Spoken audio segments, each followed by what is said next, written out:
August 1985. Southern California is deep in a heat wave, and all across Los Angeles, people are sleeping with their windows bolted shut. Hardware stores are running out of locks and alarms. Because for months, someone has been coming into homes at night, through unlocked doors and open windows. He doesn't target one kind of person. He doesn't stay in one neighborhood. He leaves no rule you can follow to feel safe. And that, more than anything, is the terror. The city only knows him by the name the newspapers coined, the Night Stalker. To understand what happened, you need the map. Los Angeles County isn't one city. It's dozens of them, stitched together by freeways, each with its own police department. A crime in one suburb can sit for months before anyone connects it to a crime in the next. The first killing now tied to this case came on June 28, 1984. Jenny Vinkow, 79 years old, was found murdered in her apartment in Glassell Park. A window screen had been removed. There was no obvious suspect and no obvious motive. And then, for months, nothing. In March 1985, it began again, twice in a single night. In Rosemead, a young woman named Maria Hernandez was shot at in her own garage and survived. Her roommate, Dale Okazaki, was killed. Less than an hour later, in Monterey Park, 30-year-old Tsai Lian Yu, known to her family as Veronica, was pulled from her car and shot on the street. Through that spring and summer, the attacks kept coming. Whittier, Monterey Park, Monrovia, Burbank, Arcadia. The victims were young women, married couples, people in their 80s.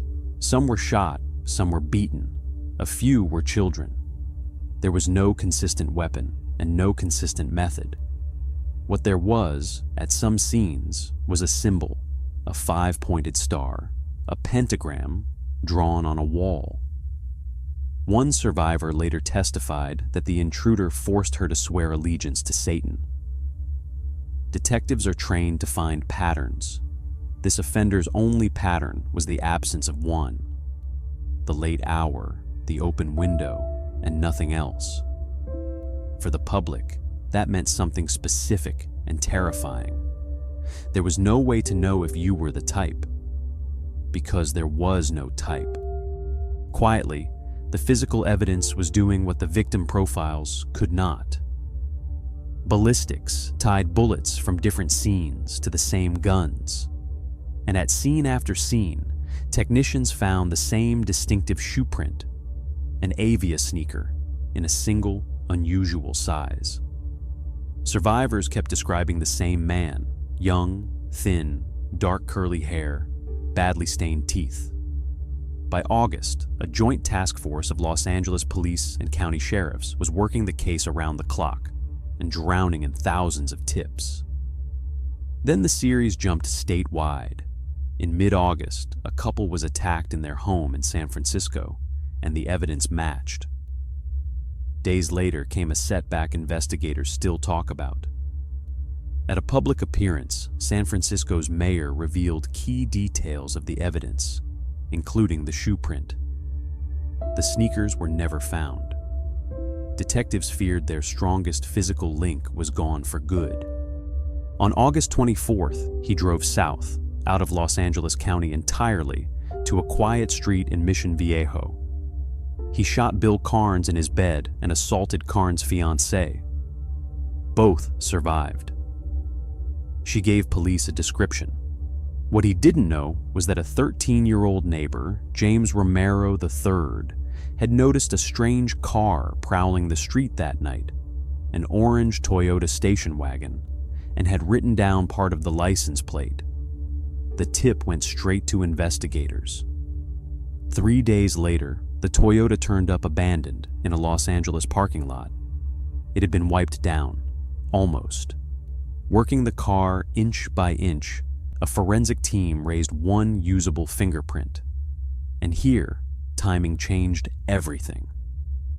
California had just switched on a new computerized fingerprint system, one of the first of its kind, able to compare a single print against millions in minutes instead of a lifetime by hand. The machine returned a name, a 25-year-old drifter from El Paso, Texas, already in the system from earlier arrests. Richard Ramirez. For 14 months, the Night Stalker had been a silhouette. Now he had a name and a face, but he was still free, and police believed he didn't know he'd been identified. On August 30th, they made a calculated gamble. They released his booking photo to every newspaper and television station in the state. By the next morning, his face was on every front page in California. The hunt was no longer a police operation. It was public. On the morning of August 31st, Ramirez stepped off a bus from Arizona, unaware. He walked into a corner store in Boyle Heights, in East Los Angeles, and saw his own face staring back from the front page. Customers recognized him. He bolted. He ran through backyards, crossed a freeway on foot, and tried to pull a woman from her car on Hubbard Street. Her neighbors came out of their houses. One of them, Manuel de la Torre, struck him with a length of steel pipe. Others chased him down and held him on the pavement until officers arrived. The most wanted man in California was captured not by the task force, but by an East L.A. neighborhood on a Saturday morning. Ordinary people who had simply had enough. The legal process took 4 years. In September 1989, a jury convicted Richard Ramirez of 13 murders, 5 attempted murders, 11 sexual assaults, and 14 burglaries. He was sentenced to death. He showed no remorse at any stage. At one court appearance, he raised his palm to the cameras with a pentagram drawn on it. And around the trial grew something uglier: fan mail, courtroom admirers, and in 1996, a marriage to a woman who had written to him on death row. The cameras kept rolling, and the coverage kept feeding the image he cultivated, the myth over the man.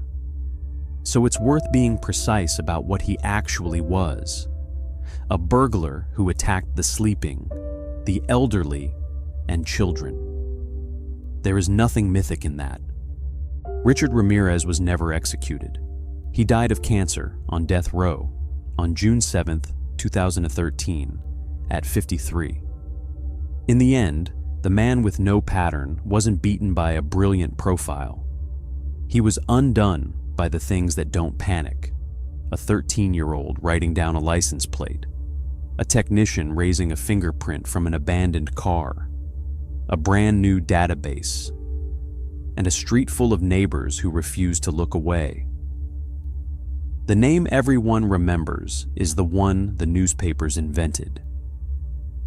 The names worth remembering belong to the people he hurt, and to the ordinary Californians who ended it. Evidence doesn't forget. Neither should we.